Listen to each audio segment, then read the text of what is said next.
I guess we'll go ahead and get started, everyone.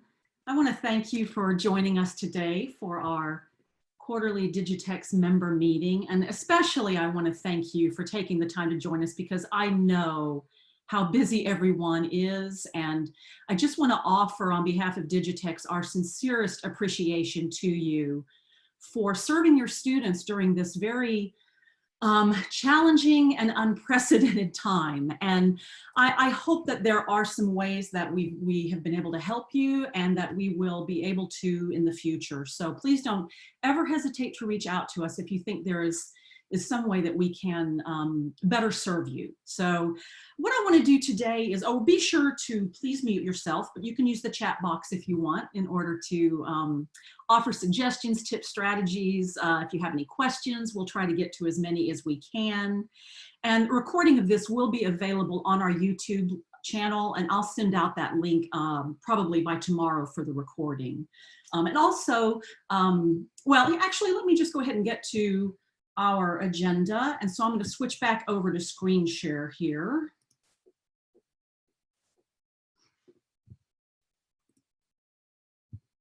Hopefully everybody can see that okay. Oh. And so what I want to talk today is start with a couple of poll questions, 4 specific polling questions for us that will give you an opportunity to share information, tips, and strategies related to this COVID-19 disruption. And then I'm going to turn it over to our wonderful Acadian partner, Jack Fox, and he's going to give you an update on our partnership with them related to course sharing. Then I'd like to give you an update on some of the things we're doing related to open educational resources. And I'll turn it over to my Associate Director, Ursula Pike, to talk about the Texas Quality Matters Consortium. And then I just want to give you some updates on what we're doing to better communicate with our members, and a few updates on what we're doing related to research and resources for you, and briefly talk about state authorization. And then we should have hopefully a little bit of time towards the end for some questions and discussion. And the last thing I have planned, if you're willing to stick around till the bitter end, is a song for you. So let me go ahead and get started though with 4 questions I've put together, just kind of out of curiosity to hear where you're at on something, as well as to give you an opportunity to share some tips and strategy in our chat box throughout the meeting. So let me get this poll launched, and hopefully this will work well. Kind of the first time I've ever done this in a meeting. So can you see the poll? Can anybody just, Elizabeth, can you see it okay? Okay, good. You're right under me in the little window there. So yeah, if you can just respond to these 4 questions. The first one related to whether or not you're fully online right now.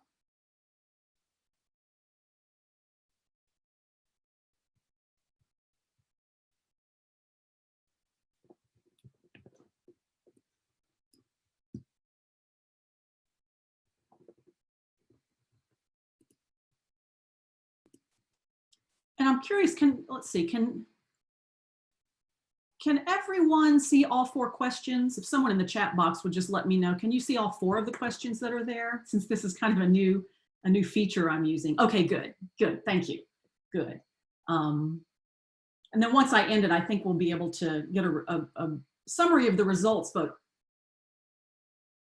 I'm starting to see some results. Let's just take a few more seconds here to let you respond.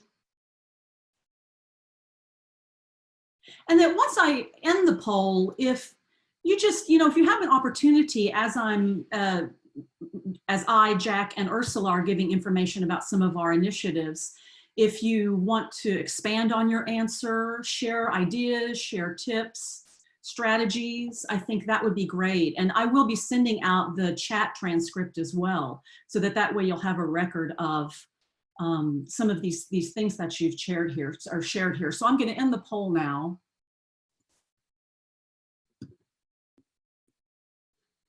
And what I'm seeing is that 67% of you who responded are 100% online, and 33% of you are 90 to 99% online. And then for the second question, what online proctoring solution does your college use, which I know has kind of become a hot topic right now in the midst of all of this. 75% said Respondus and 25% said ProctorU, 25% and other. So if you responded other and you'd like to share what that solution is in the chat box, please feel free to. We've got a few using HonorLock, someone who doesn't use one.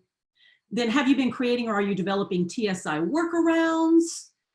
Yes, no, don't know. This was something that was spurred by a question that I know Judy had asked and was interested in, so please feel free to elaborate on that. And has your college increased the use of OER to support remote learning? 33% said yes. I'm pleased to hear that. And I think we may be working on some things that will support you in those efforts. And it looks like 33% said no and 33% said don't know. So that you can, if I share those results here, I think I can leave that so you can hopefully see the questions and the responses, I'm hoping. So let me just move forward with the meeting then, and please do feel free to respond to each other. I see some great questions already here. Luke, are you passing those proctoring costs on to the students?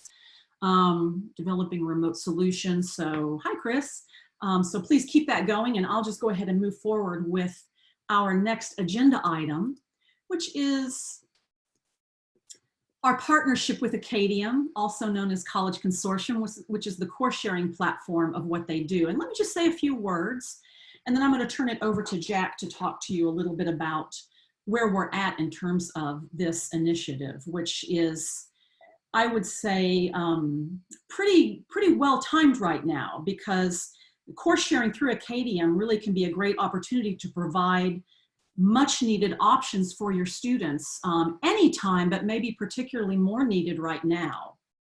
So here's just a few updates on this for me. We launched in January with 8 participating colleges, 134 courses, and 175 course sections. Am I sharing my screen right now? Yeah, I am, okay. For some reason it looked like it was a glitch for a second, but it's okay. We do have plans for expansion for this course sharing for summer and fall. We hope to include at least 12 additional colleges beyond those 8 original participants. And then I think some very exciting news, if you did not see whenever I sent it out in the Google group, is that we were featured in Tom Lindsay's column in Forbes magazine last week.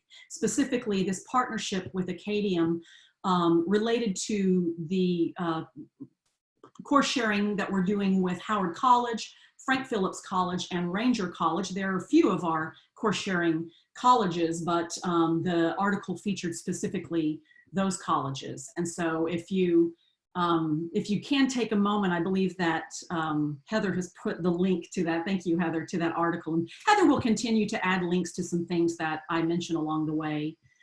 Here you can see that article, and you'll be able to scroll down to it and see that it talks about Acadium's work with Angelo State University, but then Acadium and our work with Howard College, Frank Phillips, and Ranger College, as I mentioned. So please, if you have time, be sure and take a look at that article. Let me come back here, and Jack, I'm going to turn it over to you. So let me just stop my share and make sure that you can share your screen.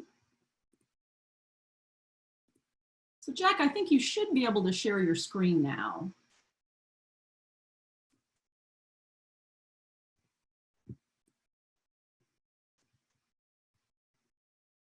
And I'll turn it over to you.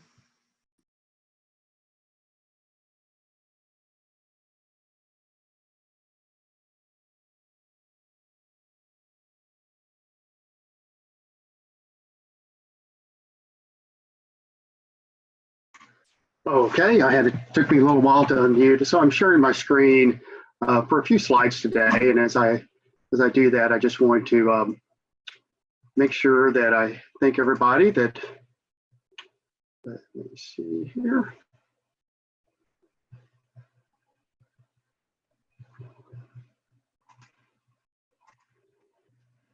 All right, thank everybody. And again, just like Judith, I have a wife that works on a campus here at Texas A&M University. So I know that much of your day is still filled up with COVID-19 issues, and probably about a month, 5 weeks ago, we had an internal on-site meeting for Acadium, and because COVID was just kind of hitting the headlines at that point in time, it was basically when they shut down the Austin Music Festival. And we have 15 members of our group, and we polled the group to see who thought that COVID-19 was overrated or underrated. As a company, we were split 15 and 15. I thought it was underrated, meaning, I truly knew that the impact to schools and other businesses were going to be pretty tremendous out there. And I think if we were to poll our company today, it may not be quite a 50-50 split there, but I do know that schools are, colleges and universities are having to struggle a lot. And even as we speak today, for some, and maybe for most, even what to do in the fall is kind of questionable. I think we envision back to being in-person courses or normal blend of courses, but we really don't know that yet. And of course, our company, we've tried not to reach out to schools through this as much as possible, but we do have a lot of schools, some DigiTex and non-DigiTex schools reaching out to us to either finish the process of getting onboarded or to find out more information about what we do and how we can help them. So yeah, big deal, I believe. And Judith just mentioned the Forbes magazine. I took a little snippet of where it was talking a little bit specifically about the DigiTex schools, and I think it was nice to see Ranger, Frank Phillips, and Western Texas or Howard College mentioned in this. And we do have plans as a company and as a partner with DigiTex to continue to carry the message. We've also recently, about 5 weeks ago, met with the coordinating board, Ray Martinez, the new deputy commissioner there, and obviously talking a little bit about our work broadly, but specifically we got into our work with DigiTex. And as a company, we certainly believe that DigiTex and the community colleges should play and do play a significant role in the 60 by 30. And so we did have good conversation there. So we're carrying the message of what y'all do and what y'all been doing since 1998. I always say it's kind of the best kept secret in higher education, not amongst y'all, but amongst other people. But there was about 30 people participating in our conversation at the coordinating board. And somebody said, hey, what about Virtual College of Texas? And we had to, pivot them to let them know that certainly there's a new name and that we are supporting that. But the people who knew about VCT were very complimentary. So we're continuing to carry the message. January, one of our new lead investors was the Lumina Foundation. And obviously they have a vested interest in serving the underserved areas, rural communities. And so while they're an investor of ours, we certainly hope to leverage that for our work with DigiTex and other consortiums that are serving. So we are carrying the message out there on behalf and jointly with Judith. I had a conversation recently with the Greater Texas Foundation and have passed that lead on to Judith and Ursula to work as far as maybe some grant funding for what DigiTex does. So I think Judith knows that we're working hard on her behalf and your behalf, but I just wanted to share some of the meetings that we've had with other partners as well. Just a real quick thing, we started out with 8 schools, and since then we've added more. We've got about 12. I've grouped the Alamo colleges. While there are 3 that we've onboarded, one is participating at least for the spring, and the others have either onboarded or participating today. So we have 12 institutions, and like Judith says, we've identified 7 or 12 additional ones to start to work on for either for summer and or fall.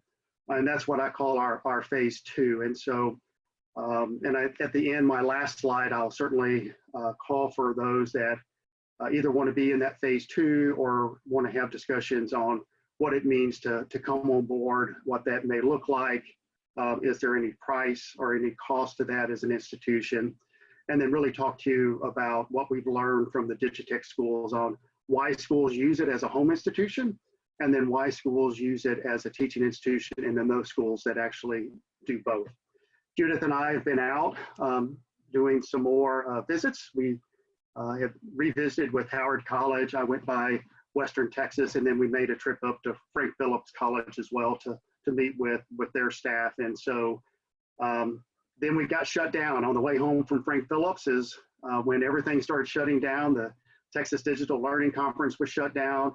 And so we're still available through Zoom and would love to meet with folks if you're a current customer or current user want to learn more, or a non-user that would like to participate. So just where we're at, we do have summer courses loaded. There's 4 courses for May. So if you're looking for a mini term, a Maymester, and then there's currently 100 courses loaded for summer. And I think this week we started seeing registrations actually occurring for summer. So we anticipate probably anywhere from 300 to 400 enrollments for this summer. That would include May, summer 1 and summer 2. And we are in that mix of new schools we're looking at. We're looking at some very strong teaching institutions that would have a strong inventory to also support the home institutions. And then I'll send a reminder out to our current users about putting fall courses out there. And I believe that, you know, normally they may be out there about this time, but as I've talked to certain schools, both within DigiTex and outside of DigiTex, you know, you're still trying to get your handle around fall and making sure you have what you need to serve your students, and then what you may need to help other schools in DigiTex. The other thing I just wanted to bring your attention to, and there's more information on our website, we've had a lot of inquiries from our members and non-members, consortiums, national and regional consortiums that we serve outside of DigiTex. So we've developed what's called the Higher Education Course Recovery Consortium, and it's really a mega consortium. Right now we've got about 4,600 courses, 50,000 sections, and we're trying to get to 1 million seats for this summer and this fall. And it's really an attempt to help our 4-year public and privates really meet the needs of these unexpected needs of COVID-19. And so many of them expressed they've been able to, you know, get through with spring with teaching. It's more teaching remotely than really teaching a true course that was designed for online. So they really need some help with, as some of their faculty are off.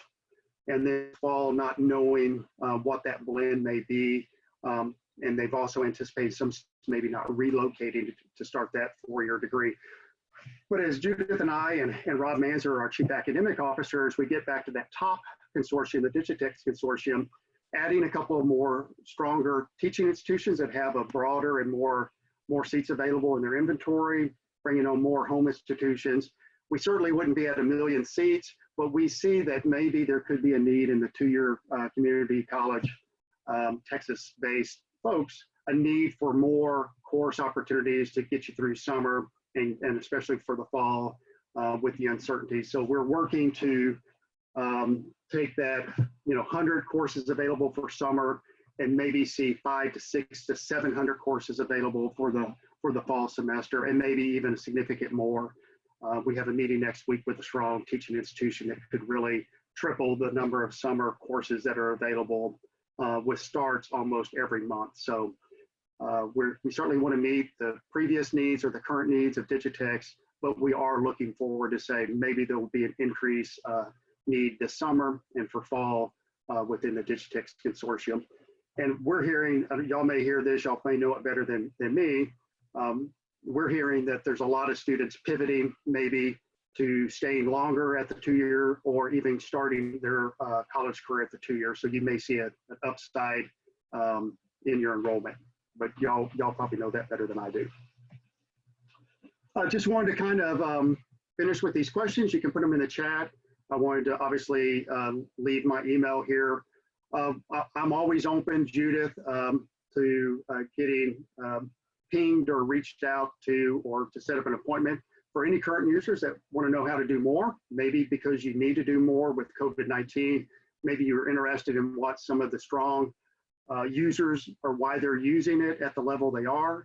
We're more than happy to talk to you about what we see and what we see as best practices and why home institutions use it.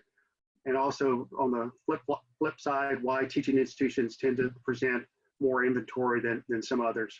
If you're not a user that's interested in participating, please reach out to me. Usually we start out with a 30-minute Zoom meeting. I can talk to you a little bit about how we got to where we're at, what it looks like to participate. And we are talking currently about maybe doing a focus group, because we really are interested, and we're obviously interested in why people use it. And that's why Judith and I and Rob Manzer have been out on the road. We've had one-on-one conversations on campus and off campus, but we're also just as interested as why folks may not be using it today, or maybe historically did use it to the level that they might have 15 years ago. So with that, I'll just turn it back over to Judith and just say, again, I want to thank everybody for opening their campus to us when we come to visit, being available on the phone, and for putting your courses out on the platform and going through this process of getting onboarded.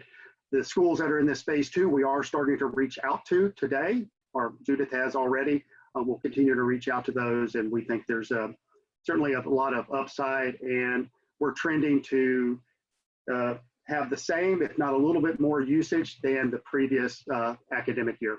So thank you. Thank you, Judith. Jack, thank you so much.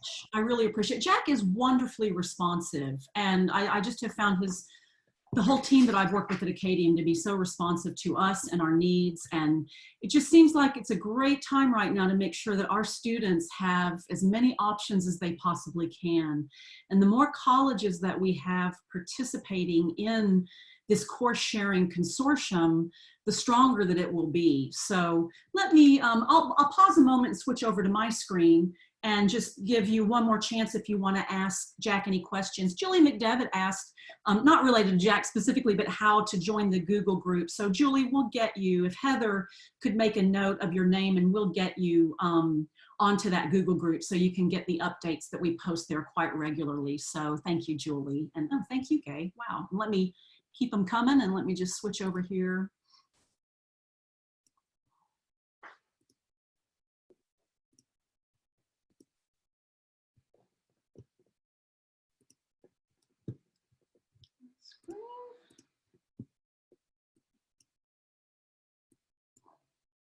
Great, well, thanks everybody. Let me just move forward to talk to you a little bit about the initiatives that we are engaging in related to open educational resources. I think now more than ever, open access to information seems so important.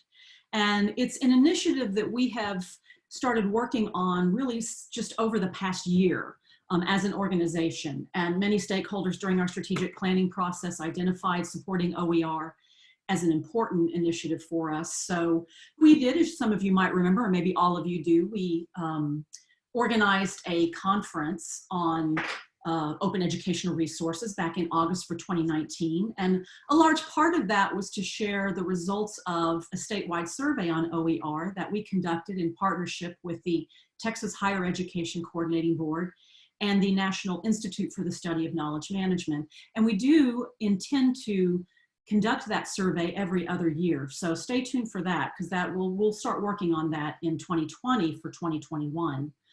But we also have been in the midst of planning the next statewide Open Educational Resource Conference. And if you read our newsletter that Heather puts together so nicely for us, then you might have seen that we sent out, that we put a notice of save the date for October 1st and 2nd for our next statewide Open Education Conference. Unfortunately, just yesterday, I and our partners at the Texas Digital Library for the conference, in consultation with our hosts at UHD and HCC, Houston Community College, decided that we probably should postpone the conference, hopefully until the spring of 2021. But we decided that it was really in our best interest, and because we were only in the early stages of planning that conference, to go ahead and postpone it until things hopefully return back to normal. So we are thinking about doing something virtually, a kind of maybe a webinar or something with those partners instead of that conference. So stay tuned on that. Speaking of webinars, some of you I know attended the first in our new hot topics in digital higher education in Texas webinar series, a webinar on OER course marking. And you can find that recording on our YouTube channel. We sent that out on the Google group, and I think Heather is sending that out again. Thank you so much, Heather. So you can go watch that if you didn't get a chance to. In a little while, I'll talk about our next webinar that we're going to be doing. We also have put together a one-page flyer on why use OER so that you can use it to advocate on your campuses. And so that's a resource that we have available through our website. And the last thing related to OER that I wanted to mention is that we are in the process of creating a very exciting tool for not only DigiTex members, but anyone across the country to utilize. And that is this last bullet point here on my slide. It's a series of training modules that faculty and others can use called Texas OER Learn. And it's kind of a very basic OER 101 training.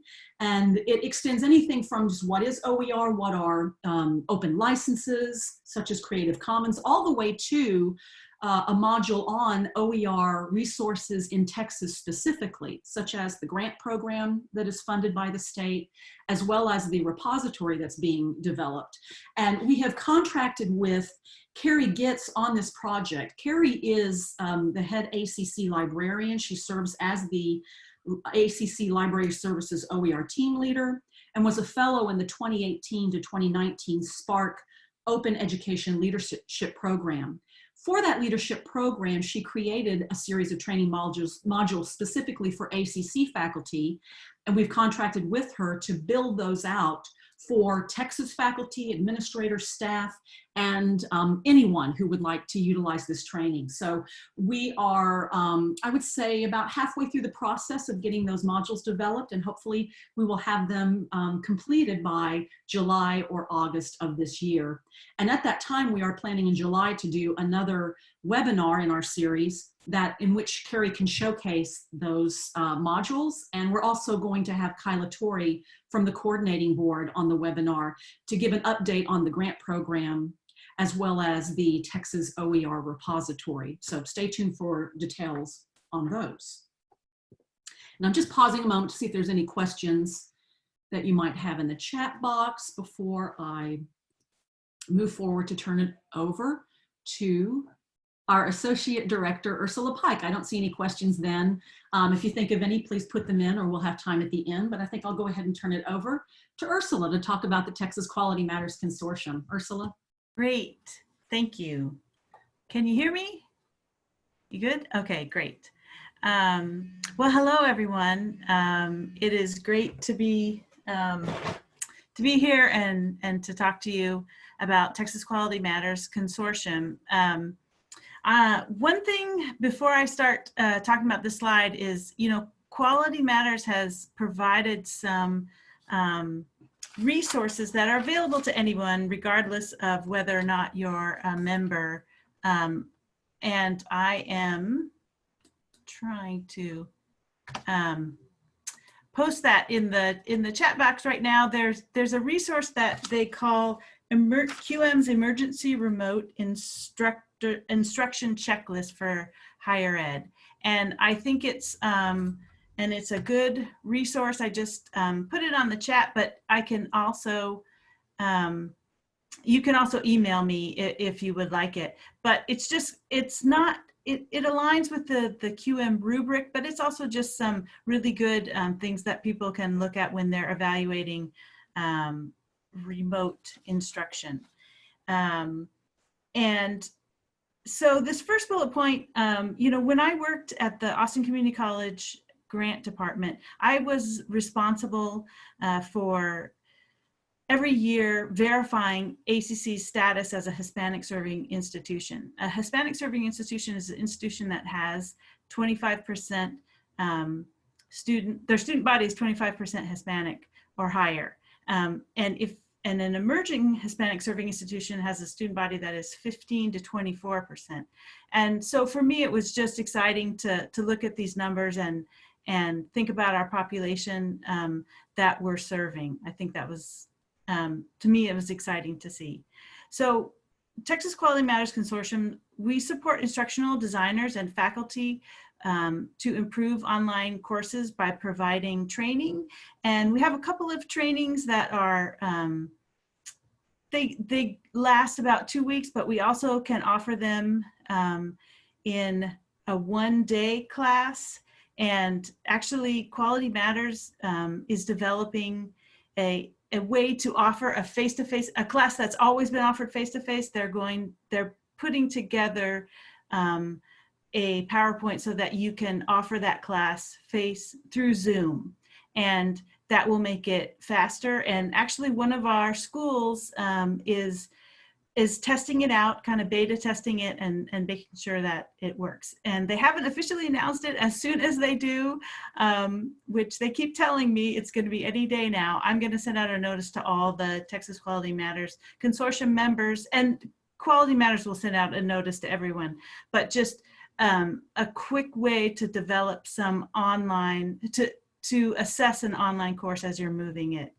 And you know, there's something that Quality Matters keeps emphasizing is just how different remote is from online and distance learning, that we're kind of doing things, as many of you know, just really quickly to address this urgent situation. But then there are resources for thinking about longer term when we're when all the classes are for the summer or possibly fall, switching to online. But I just want to say, if you have any questions about Texas Quality Matters Consortium or Quality Matters, please contact me and I'll be happy to talk to you about it. Ursula, do you mind repeating the timeline for the offering of the training through Zoom? So Quality Matters has said that they're almost done with the face-to-face Quality Matters, APP QMR through Zoom. Just yesterday, I spoke to the person in charge of professional development there, and she said they're tweaking the final, I don't know, technical tweaks. And so they believe that by the end of the week, they will be able to send out everything. And by everything, I think it's a PowerPoint presentation that aligns with with the training, so that a facilitator who's trained to, certified to train APP QMR can lead that in a one full day or 2 half days through Zoom. Because we had contacted them and said, we'd really like to do some face-to-face through Zoom. And they said, we're already working on it, but it's just taking them a little while to do it.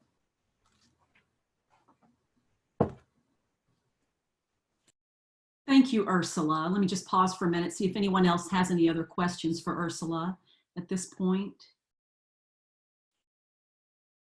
I do want to express my appreciation to both Ursula and to our senior admin assistant, Heather, because they have been working so hard and diligently to streamline our processes for things like payment.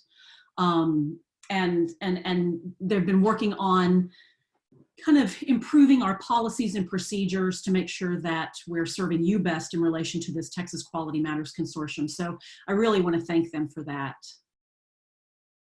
Okay, well, moving forward then. The next thing I just wanted to bring to your attention is that we have been working really hard to increase the channels through which we communicate with members and to try to do a little bit better job of that. So just in that spirit, I wanted to include this slide that does reiterate that we've created a new bi-monthly webinar series, our Hot Topics in Texas Digital Higher Education. I'll have a slide here in a minute that gives you some information about the next one in our series, which will be next month. And we do have our main website, digitex.org, as well as our Texas Quality Matters website, which is a little bit under construction at this point. But please check those for information and news and events and what have you. And we continue to, one of our primary ways to communicate is through our Google group. So please let us know, just like Julie did, if you need information on how to join that group. It's quite simple to do. We have one for DigiTex in general, and then we have a specific one for Texas Quality Matters. So be sure and let us know if you'd like to join those groups. And then we have created our Twitter and Twitter feeds for both DigiTex and Texas Quality Matters Consortium. We've also got a Facebook page. Please, if you need information on joining those, but there's the Twitter handles for you. And then we have created a new monthly newsletter. Hopefully you got a copy of that there at the end of March, the April issue. And I really have to thank Heather, because she's been instrumental in pushing Ursula and I to get the items to her in a timely manner so that she can lay it out in that beautiful design that she created. And we'll continue to get those out hopefully every month to you. And if there's anything that you can think of that would help us improve that newsletter for you to make it serve you better, please do let us know. See if there's any questions about, oh good, yeah, Luca, make sure Ursula gets you information about that. Glad you could join us, Luke. So our next webinar in our Hot Topics in Texas Digital Higher Education is serving underserved students with online learning. And I think this particularly right now is a salient topic. You know, in the midst of what we are doing to attempt to address COVID-19, I think there's a real danger of underserved students being left behind. And I think community colleges are probably going to be doing the best job to make sure that they're not left behind. And so hopefully there might be some information in this webinar that could help you in your efforts. And I'm so pleased that we're going to have Kim Clark at Howard College and the Southwest College for the Deaf talk to us about how they're serving underserved students. And then we're going to have Dr. Carlos Morales and Dr. David Pierce of Tarrant County College Connect talk about work that they're doing, including their accelerated programs and their weekend college. So that's going to be on May 19th, 2 p.m. Central. I should have put Central Daylight Time, I guess, but we'll be sure and send out more information as well as how to register for that webinar.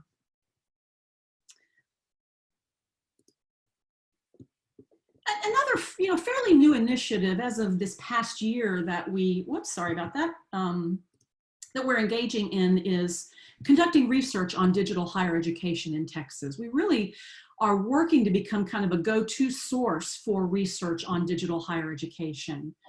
We have a list of LMSs, learning management systems, that we can send to you if you need it. We put it out on the Google group for you. But if you need a copy of that, let us know. It's the LMSs at all of the colleges.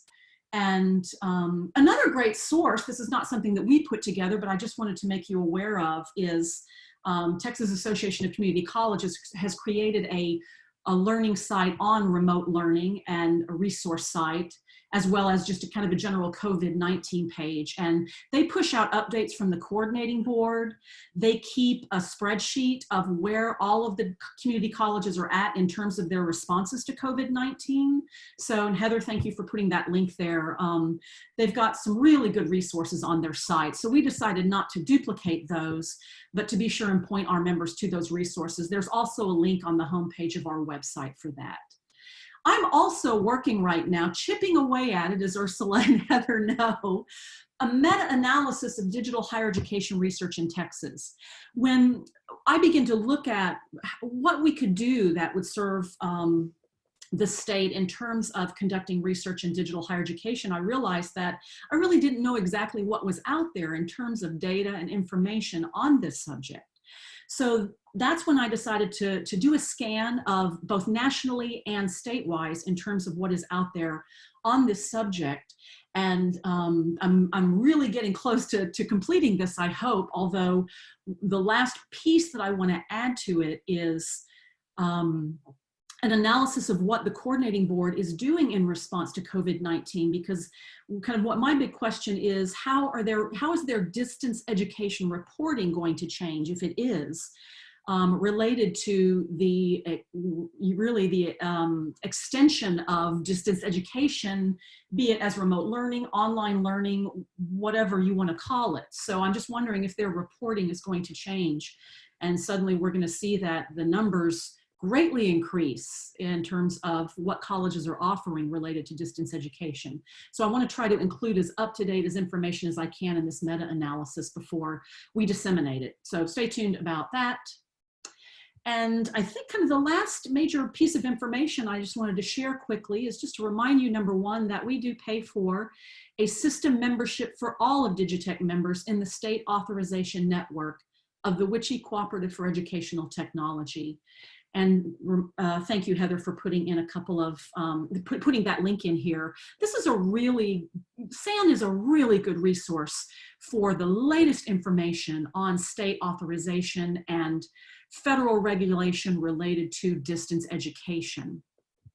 If you need the login info for their members portal, please just feel free to contact us. We don't just share it with anybody, but if you, if any DigiTex member wants it, we'll be happy to give it to you, and that kind of unlocks some members-only resources that the general public don't have through SAN. The last thing that we started working on a couple of months ago was a state network related to state authorization, and I called it our Texas State Authorization Workgroup. But in the midst of creating this kind of, at this point, small group to see if we can share resources about state authorization in Texas or related to state authorization within Texas, we found out that Texas Distance Learning Association actually had already created a community of practice related to this. It's called the Texas State Authorization, or the Texas Out-of-State Activity Compliance Community of Practice. And so I'm still not exactly sure of the status of that. What I do know is that the last time they had a monthly meeting was back in October of 2018. So I'm not really sure how active that group is. And I was hoping that at Texas Distance Learning Association at their annual meeting that I would be able to find out more about that. But I think, as probably all of you know, that meeting was postponed or really canceled at this point. They have a lot of great resources that they're doing virtually instead. But I need to go back and find out the status of that, because we don't want to duplicate the work that they're doing and step on their toes in any way. So that's just another one of those kind of stay tuned and see if, see what we might be able to do to support you all better related to state authorization. Because as we know, things are changing on just not even a daily basis, but an hourly basis right now. And there is so much to try to figure out related to this. It looks like, I'm looking in the chat box, and it looks like that, Luke, you might have a question related to NC Sarah, which I'm not sure I'll be able to answer, but would you like to unmute yourself? And maybe someone here would be able to answer it if I can't. Hey, Judith, I hope you can hear me okay. Yes, yes. So my question is, I tracked this for months last spring, right? And with Jessica Acton, I think that's how you pronounce her name, at Texas Higher Ed Coordinating Board, about the status of the state of Texas, and were they going to be a part of a regional compact like SREB or not, because that was required for them to be members of NC Sarah. Somehow it got resolved, and last year they paid for the state membership fees, right? So we were only left to pay for me, our college's NC Sarah fees. Have you heard, or is our status as a state in question again? Do we know about where we stand with SREB, again, as a prerequisite to being into NC Sarah? Or, do you know if they're going to pay for the state fees or waive the state fees again? It's those kind of questions, right? Because it was off my radar, but I'm starting to field, because NC Sarah is sending reminders about, hey, submit your application, renewal's coming. And although it doesn't affect my colleges until July, right? Colleges that I serve, it's back on my radar now. And I wondered if you had any insight, or if you could look into it for us all, and advocate for, are you going to do that again? Because it was very, in my opinion, last minute. We just didn't know the status of the state, and can we even participate in NC Sarah?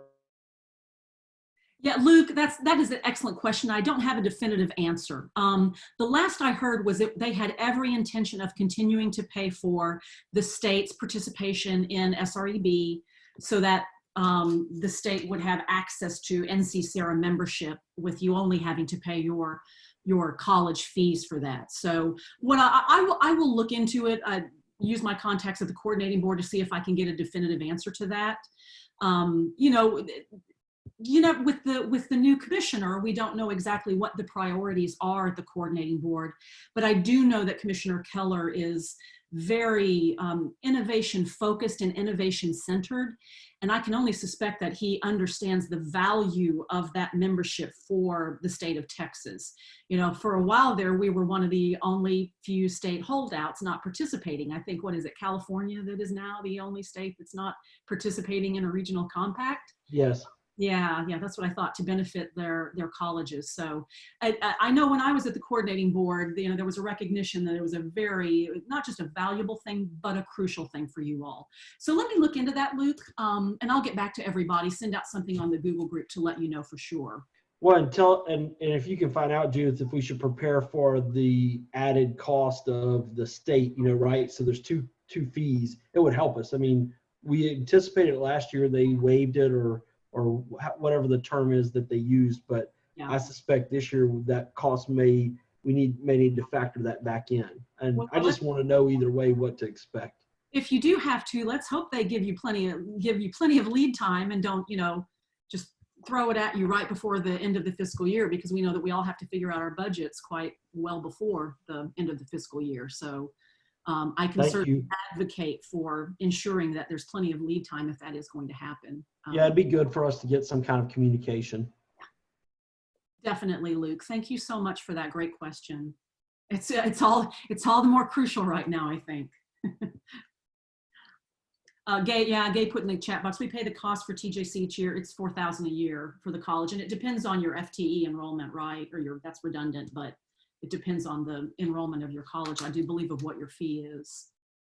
Yeah, thanks, Gay. Appreciate that. I mean, it's no small change, right? And as probably we're going to see, our budgets from the state squeezed in the midst of the wake of the crisis that we're in. I think resources are going to become more and more limited, I'm sure. Julie has a question for you, Luke. Will you provide support to PAC on the NC Sarah requisites? I've never had to be involved with it. Do you mind responding to that, Luke? Julie, I can respond to you offline. I would say that the SAN membership from DigiTex is very helpful. We had funded that for 1 year, didn't see a lot of usage on it. What's nice is once we have the membership in NC Sarah, there's a lot of base things that don't soak up a lot of the time that I dealt with in Louisiana.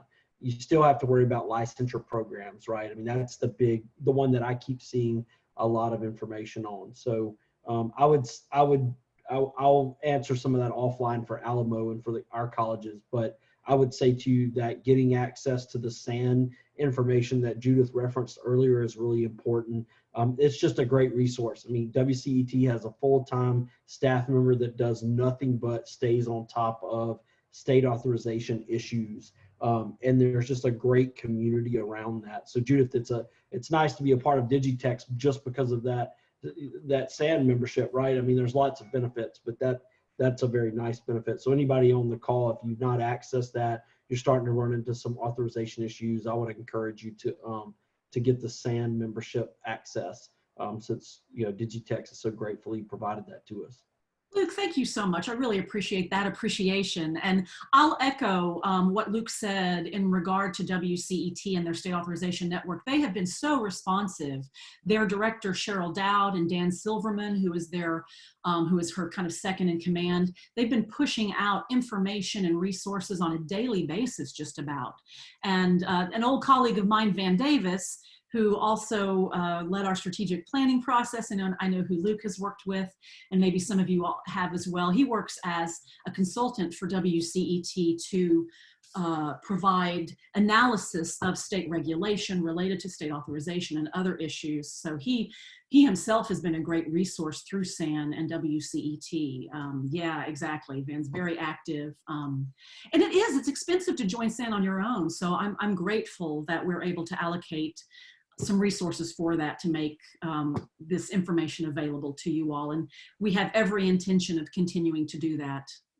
Judith, the last comment I would make is what's got my attention more than the state authorization is all of the changes in the U.S. Department's language around distance learning. So if you don't know now, we're in that commenting period about all of those changes, and WCET has a Frontiers blog, and I actually texted with Van a couple of weeks ago. He's got a series of articles out there that if you haven't read them, I encourage you to. There look like some, they seem minor on the surface, but there's some major shifts in interpretation of credit hour and some other things that they've been chipping away at for a while. So anyway, WCET is really good on the policy angle, but there's other policy things going on that affect all of us outside of that. And I'll be honest with you, just our ability to digest that's been tough, Judith, with our focus on COVID, right? Because there's all of these major changes happening behind this, not behind the scenes. I mean, they've issued their comment period, but while we're dealing with this pandemic. Well, Luke, I mean, and that is so well said. I really kind of can't believe that that dropped. And we've been waiting so long for Right. the authorization of the Federal Higher Education Act, and now is whenever they decided to drop that and open up the comment period. I mean, you know, whatever. And things need to move forward with that finally. But this did seem like a complicated time in which to do that, Luke. So that is very well said. Thanks for your contributions here, Luke. I really appreciate it. Well, we've got just a few more minutes here. If anybody, I want to pause and see if anybody else has any other questions or thoughts. Please feel free if you want to unmute yourself before we have our final agenda item.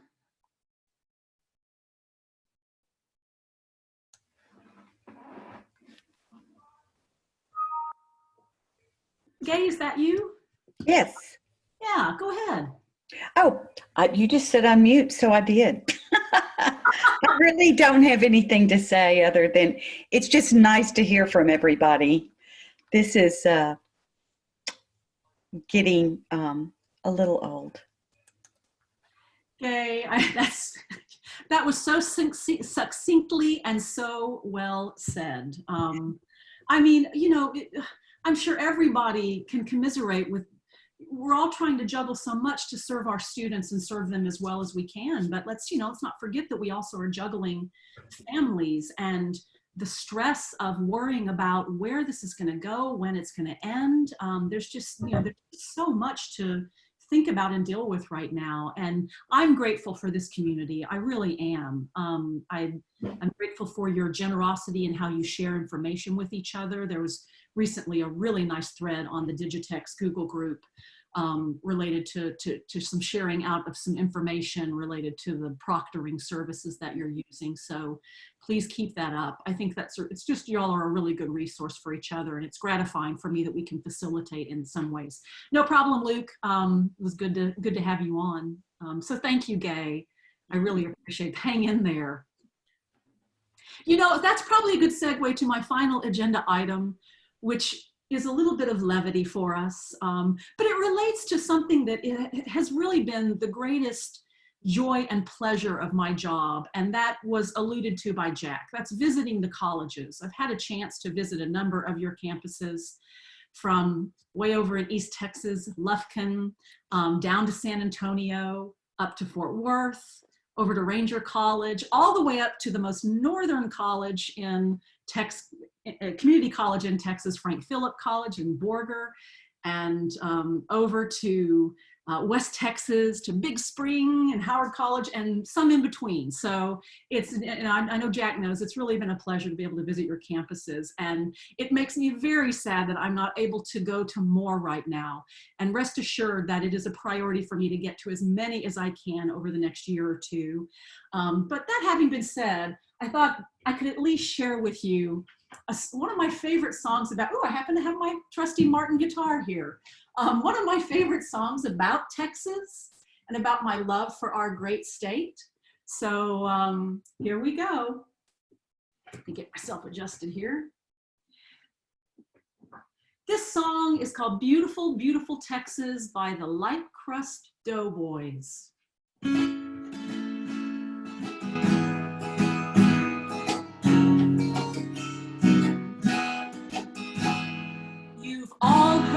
the beautiful stories of the countries far over the sea, from whence came our ancestors to establish this land of the free.